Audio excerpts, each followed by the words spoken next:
Okay, so I've been doing a lot of talks lately about building ecosystems and other stuff. I just thought I'd talk on a different topic about doing startups and the decision to go local versus global. For a lot of companies that we invest in, that often comes up.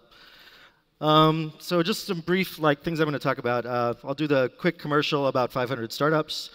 Then mainly just how do you assess global markets. For the most part, it's relatively straightforward. It's usually number of users based on either a language, a country, or geography, usually times an average amount of GDP, and then times some percentage of internet penetration that could be based on web or smartphone or some other device. That kind of equals an online spend by geography or by language, and then there's growth of any of those topics. So that's one way to think about how you assess looking at global markets. In general, there's two sort of frameworks about why you should or shouldn't go global. So why you shouldn't go global is usually because you're a small startup that doesn't have much traction yet, either in revenue or funding. You don't really speak the language of the target geography that you're thinking about going to, or at least not very well. And if your local market is already maybe 50 to 100 million users, I would probably say you might want to just stay at home. That's a pretty decent sized market to consider going after. Reasons why you might want to go global is that you live in a small country or not very much of a startup community. There may not be very many local investors, or they're giving you crappy valuations. That's pretty common. Or there are local investors, but they're being predatory, or they're too revenue focused or risk averse. The other big reason is just that your customers and partners might be in those larger markets. Examples of might be USA, might be the EU or China. In the local region case, probably Saudi is where a lot of folks in the Arabic-speaking market are thinking about moving to. Anyway, we'll dive into that a little bit more.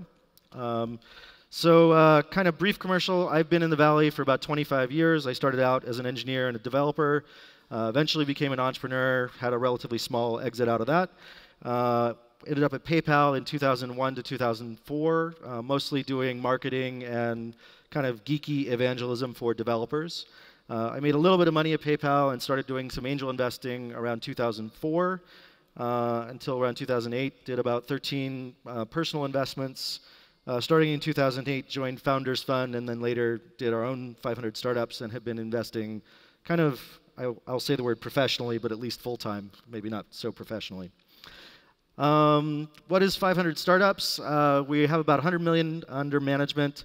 We are a global VC fund, although we're in Silicon Valley. We have people in about 5-6 countries. There's about 30 folks on the team. About 10 of us are doing investing. And we run accelerator programs in 3 cities right now: Mountain View, San Francisco, and Mexico City. We also do non-accelerator investments all over the world. We've invested in over 40 countries. That bio is a little bit out of date. We've actually invested in about 750 portfolio companies. At least 500 of those are not dead yet. And this is just some of the places around the world where we operate.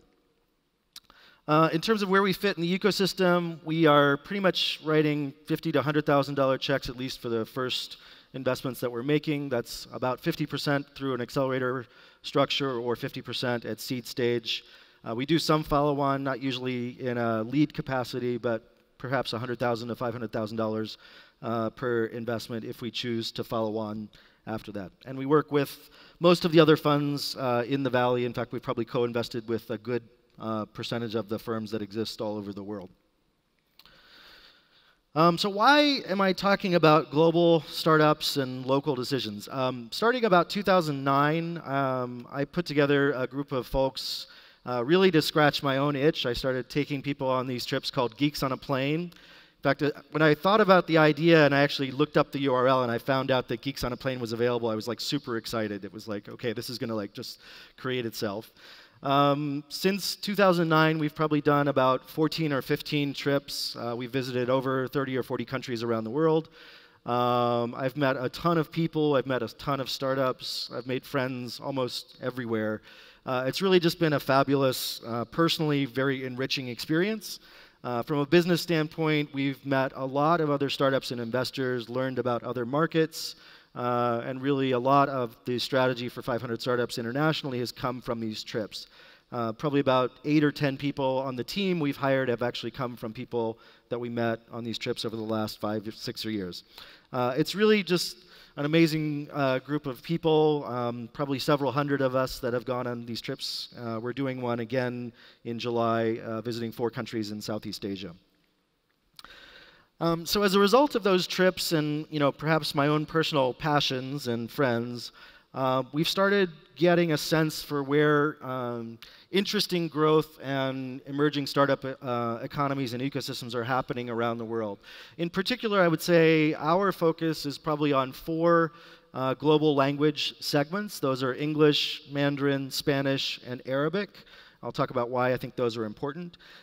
There's critical factors in any of these markets that we go after, usually involving education. That's not the traditional education source. I'm really talking about entrepreneurial education on one hand, and then actually investor education on the other hand, which most people tend to overlook. In fact, I talk to a lot of investors all over the world, and they tend to whine about how their local market entrepreneurs are not as good as Silicon Valley, and it would be so nice if we had really talented entrepreneurs in our own local markets. And usually they're full of crap, and actually the real challenge in most markets is the investors do not have their act together. The investors are not risk-oriented enough. The investors do not understand how to build their own ecosystems.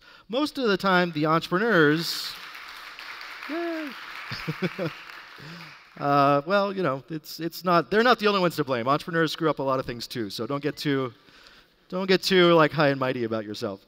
But I'm just presenting that building ecosystems happens on both the entrepreneur and the investor side, and that should be something that we work on together. In addition to kind of basic infrastructure, there's some things that are really important, and I'll talk about these a little bit later too. Availability of initial capital at incubation, seed, and Series A is probably one of the most important things, but another backside of that is really the exit market and figuring out liquidity. And that's a little bit more complicated in a lot of international markets, at least outside of China. In addition to that, there's a lot of positive things that are going on internationally. The adoption of smartphones, tablets, implementation of payments, increasing ability and availability of supply chain and logistics, growing middle class and distribution platforms. Those are all mostly positive trends that are continually positive in the right direction for entrepreneurs and investors.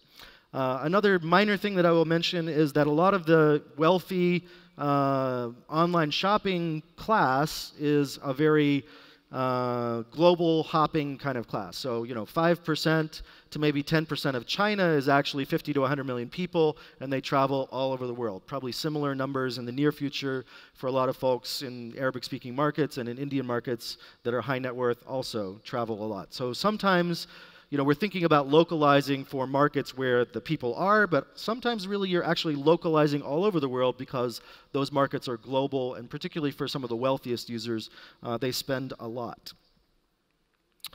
All right, so let's dive in a little bit here. Just like 4 basic things, why do we care about them? English, it's pretty much the world's language. There are over 1 billion native language speakers. There's probably close to 3 billion or more second language speakers of English. And that'll probably continue to grow. So English is an important language for everyone. Sorry, I'm not being a rude American here. I think that's a reality. However, I would say that for most of English language speakers, growth is pretty modest or flat. I mean, it's still growing, but it's not super huge. The interesting part really is just that there's a lot of online English speakers and they're relatively high GDP. In Mandarin, pretty similar story. There's lots of people online, relatively medium GDP. In some cases, that's growing, but growth is also not super astonishing. Population figures in China are probably slightly higher than actual reported, and we might see a bump in growth a little bit, but probably it's not amazing growth. Also, the Mandarin-speaking market is fairly localized, and there's a ton of local competition. Not easy necessarily for non-Mandarin speakers to compete or get into, but that is possible. The 2 that I think are overlooked a lot, the Spanish-speaking market and the Arabic-speaking market, probably both 300 to 500 million speakers, depending on how you measure it. Not very much online yet, although that is certainly growing. Depending on where we're talking about, it's probably modest levels of GDP. Certainly in certain Arabic-speaking markets, it's very high, but in others, it's very low.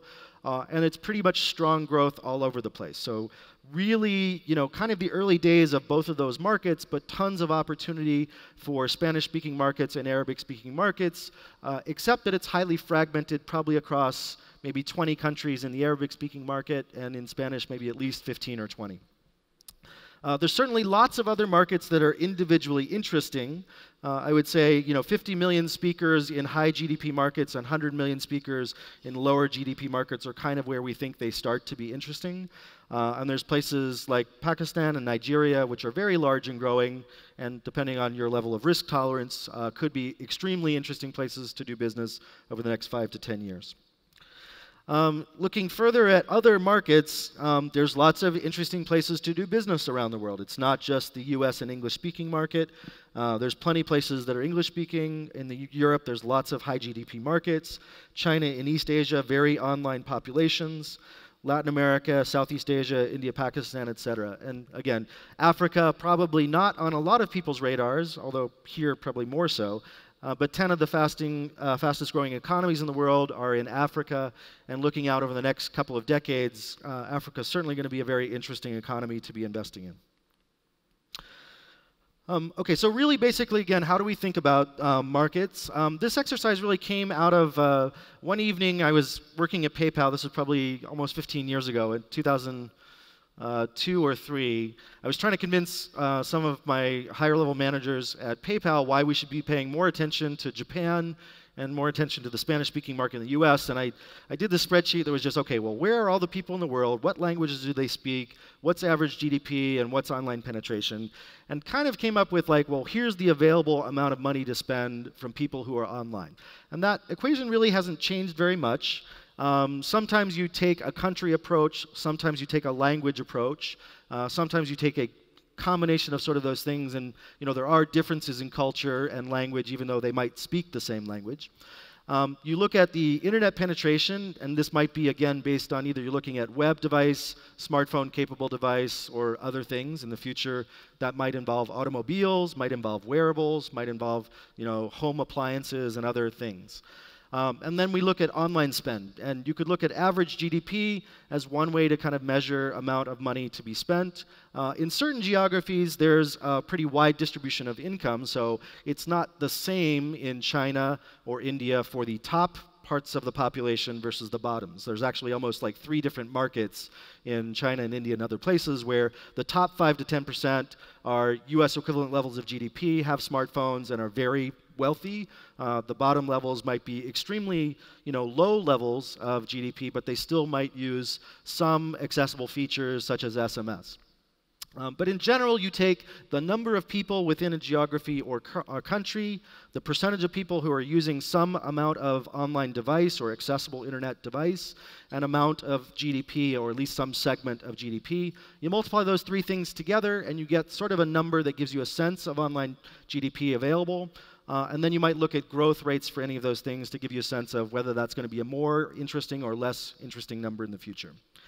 In addition to those basic calculations, there's other things that might impact your decisions whether that population is extremely social online or not. So a lot of Southeast Asia, Middle Eastern, and Latin American populations are relatively young, and they're very social, and they have lots of social platforms to operate on.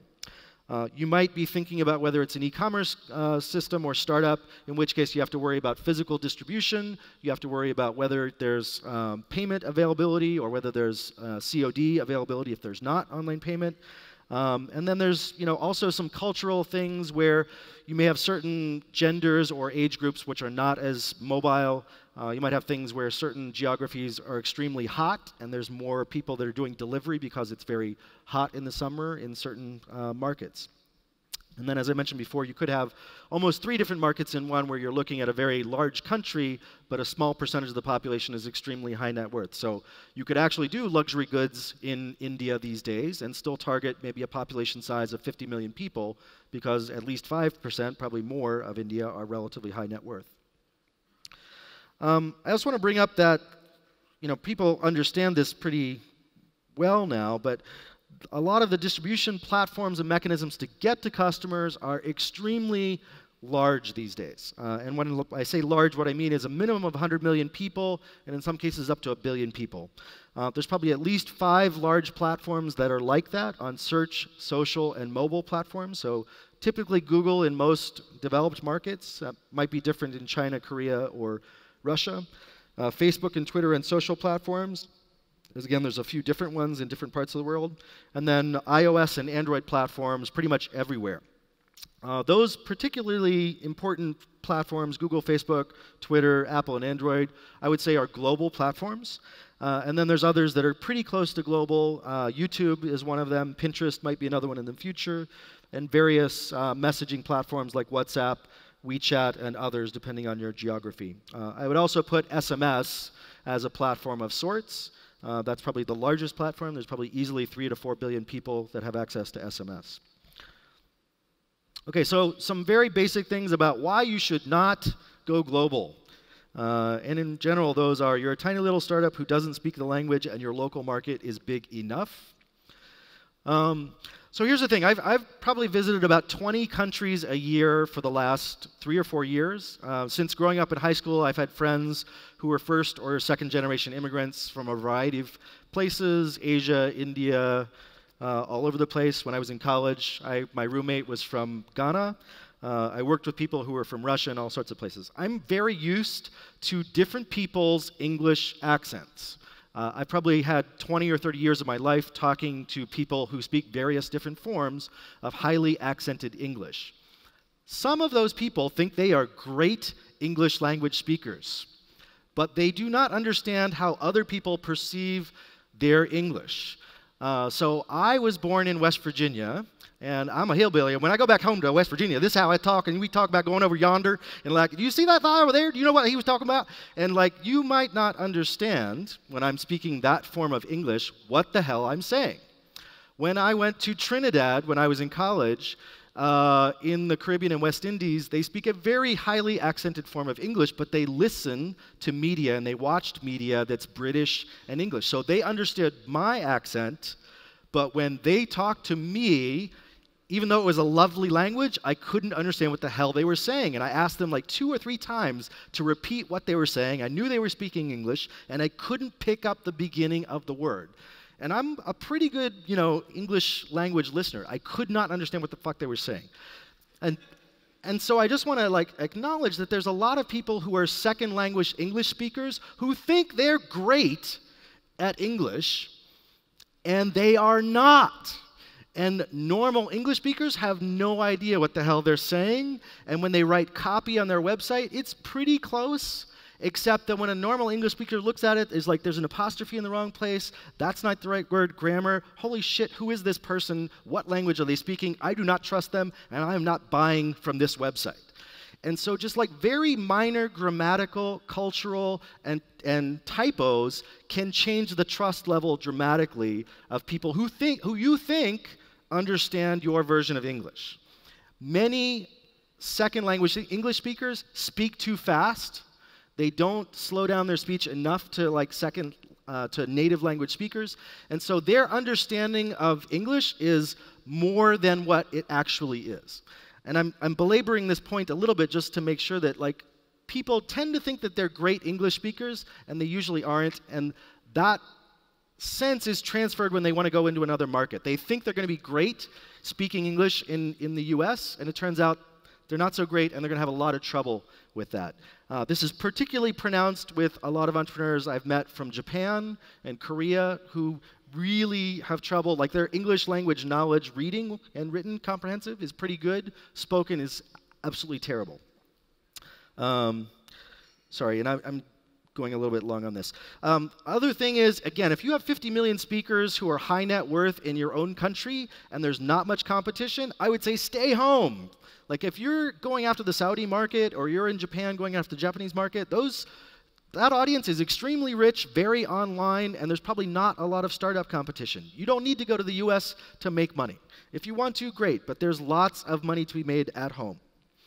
Other factors might be just you have a great living situation, you have kids, whatever. Don't get so caught up in this hey, I have to go global or the US is awesome, that you ignore your own local and rich market.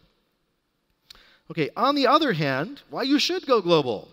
You might live in a very small country, and now I'm talking 10 million users or less. Your local investors might be extremely conservative or non-existent, and they might even be predatory. They may not write checks at all. They may give you low valuations, or some of us, hey, we just like California, and hey, we want to go there. So by global markets, or at least big markets, things that I'm talking about are the US, or the overall English-speaking market, the EU, even though it's fragmented. China is big, and in particular in local regions, Saudi is big, or in the Latin American market, Brazil is a big market. Those markets tend to have a high concentration of customers. They may have more advanced either financial payment methods, where there's a concentration of people who have credit card availability. In some cases, there's a lot of investors or a lot of platforms and partners. This is particularly the case in Silicon Valley. Again, there's lots of challenges being in Silicon Valley, but the advantages are most of the major platforms are there, a lot of investors are there, a lot of other experienced entrepreneurs are there. If you get the chance to go to Silicon Valley, even for a little bit, I usually think it's helpful for people just to understand what that market's all about. And again, if you watch too many action movies or rap videos, or you're particularly a fan of the Kardashians, hey, come to California, it's an awesome place. What can I say? One thing that will bring the world a little closer to you, AngelList. Full disclosure, I'm an investor and a believer, but AngelList is not just a platform for US startups or investors now, it's a global platform, and it's getting more so. If you're an international startup and you're trying to raise money from investors in the Valley, probably the first thing we will ask you is, do you have a profile on AngelList? So get a profile on AngelList, even if you're not in the Valley yet. It's an easy way for you to get visibility from investors in Silicon Valley, New York, and other places. I'm going to wrap up a little bit by just talking about ecosystem factors. I know I'm kind of running late and keeping you from the rest of your evening. The most important thing in my mind about creating Silicon Valley elsewhere is optimism and belief. And so I was talking before about investors having an attitude about their local market entrepreneurs. Really, the places where you see ecosystems taking off around the world, there's one that I won't mention here that's probably not a big fan of a lot of the folks in the local market, but let's take Estonia as an example. Estonia is a market of 1 million people. It's incredibly entrepreneurial. We've made 3 investments in Estonia. For reference, we've made 2 investments in Russia, but 3 in Estonia with a population 1/100th the size. Skype came out of Estonia. So Estonia has a very big local visible success, and because of that, a lot of people, investors and entrepreneurs, bought in very early. And that has had really crazy impact on that particular environment. There's just tons of people who believe in the possibility of startups, and they've jumped in and done that, and a lot of investors who are investors in Skype are also like very bullish on investing in startups. Now, I'm not saying that that's always rational, but that potential role models in successful entrepreneurs and successful investments breeds more optimism. And once you get that rolling, there's a lot of people who are ready to jump in and believe. So everybody complains about, hey, my local market is not big enough or not like great enough. The fact of the matter is just you have to believe enough to start startups or write checks in startups, and once you get that rolling, lots of other things are possible. In addition to that belief system, there are plenty of other things that are absolutely critical. Knowledge, people, infrastructure, product. Most importantly, I would say customers and monetization. So for us, when we're thinking about how do we start investing in other ecosystems, the 2 things that we look at that are absolutely critical is access to customers, usually via online platforms, and access to monetization, i.e. what's the availability of online payment methods for that population of user. Distribution and monetization are the 2 key things that we look at when we think about how do we go into markets, is it big enough, are we going to be able to make money? The other one, the third one there, is exits. So from an investor standpoint, understanding what's the opportunity for an exit, and that's probably not an IPO, it's probably an acquisition. There are some alternatives to acquisition for exits, but that's the primary one. So when we look at markets internationally, we're looking at how many people are there and how do we get to them? What's the level of monetization? And are there exits? At least possibility of exits in the future, hopefully some historically. Those are how we evaluate international markets. That's how I suggest that you, as an investor or entrepreneur, evaluate those markets.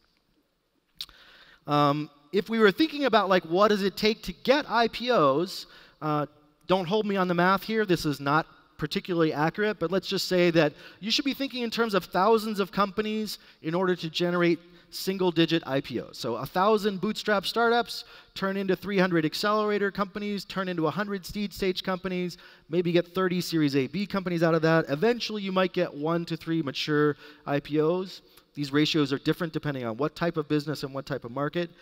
But this is how we kind of think about building ecosystems and the dollars required to get those companies off the ground or in parentheses.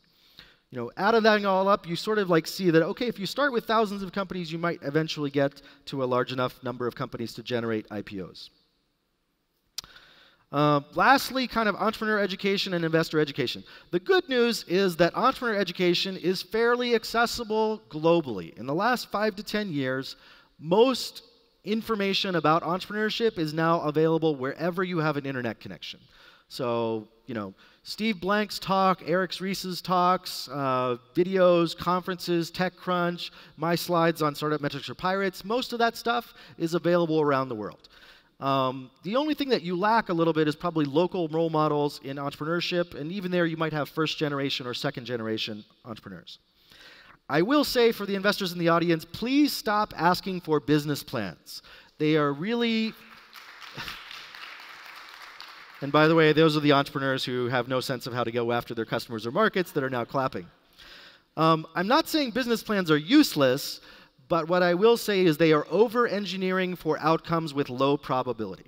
In other words, business plans are basically 2 to 5 year projections based on the assumption of a stable business and a relatively high probability of success, and that is not the case for most startups.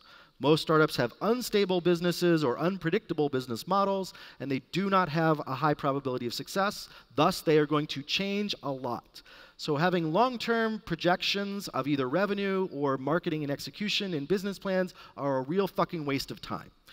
What is useful is an understanding of whether there's a functional product, what the customer acquisition costs and revenue generation possibilities are, in other words, unit economics for those types of businesses or customers and the resulting transactions, and a modest marketing plan that probably has a 3 to 12-month horizon. Those are the things that are actually useful, and you can fit those into most PowerPoint decks in probably 5 slides or less, certainly not more than 10. I'm not going to go through the rest of that, but I just want to emphasize long-term optimization based on a stable business model. That's not for startups. That's for mature businesses, usually offline businesses. If you are an online startup, what I want to see is a functional prototype, some evidence you have customers, hopefully some revenue, an understanding of unit economics, and how you are going to scale. Particularly, usually, online marketing and customer acquisition costs and some sense of when the revenue comes in. Your job is to help me understand that you know how to build a financial model and a marketing plan to go after your customer base, and that that's something you're already executing on. Obviously, other things like understanding how to do fundraising and pitch important as well. On the investor side, hey, investors, you have some things to figure out also. By the way, number 1 on that list, startups are not real estate. Period. Don't expect real estate rates of returns and probabilities. If you are an investor in startups, guess what? Most startups fail. And if you're in the market long enough, a lot of real estate investments fail too, but there's different dynamics there. So the state of affairs when you're thinking about real estate investment is most things work, and most things appreciate in value slowly. And in some markets, maybe that's not true, but most real estate investments generally progress in value, probably not more than 10% per year. Startups, exactly the opposite. Most things fail, and a small number of startups have outsized return possibilities, growth rates north of 100%, and long-term exit potential 10 to 20x. But it's probably not more than 10 to 20% of your startup investments. So here's the thing, if you have a situation where most things fail, but a few things are very large returns, you don't want a small portfolio size. You probably want a minimum portfolio size of at least 10 to 20 investments, so you'll have a shot at that one unicorn-like outlier that's going to be, a 20x or 50x return, but only happens 5% of the time.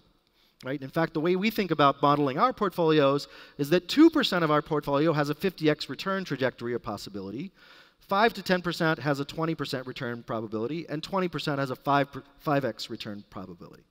So most of our return is going to come from a very concentrated set of investments that's less than 20% of our portfolio, and really probably more like 5% of our portfolio.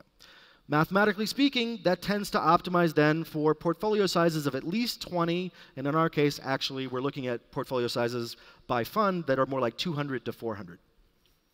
Anyway, I'm not going to belabor the point. If you're an individual angel investor and you're putting money into startups, probably you should not be investing in less than 10 to 20 startups. Similarly, you probably should not be putting more than 5% of your net worth in any one of those startups. Understanding legal structure, understanding financial structure, figuring out syndication and follow-on investment, again, access to exits, extremely important on the investor side. Lastly, I will leave you with this really crazy slide, which you can't really probably see. Why am I optimistic about global markets? Well, in my world, I believe that at least 1% of humanity is entrepreneurial. By entrepreneurial, I mean that they could create a $10 million a year revenue business or bigger. Now, for many VCs, $10 million a year in revenue isn't very ambitious, but if you're building an online business that's doing $10 million a year, that's actually pretty interesting. You might get acquired. You might be able to generate quite a bit of jobs and returns for your investors. If we think about 7 billion people on the planet, 1% of them is 70 million entrepreneurs.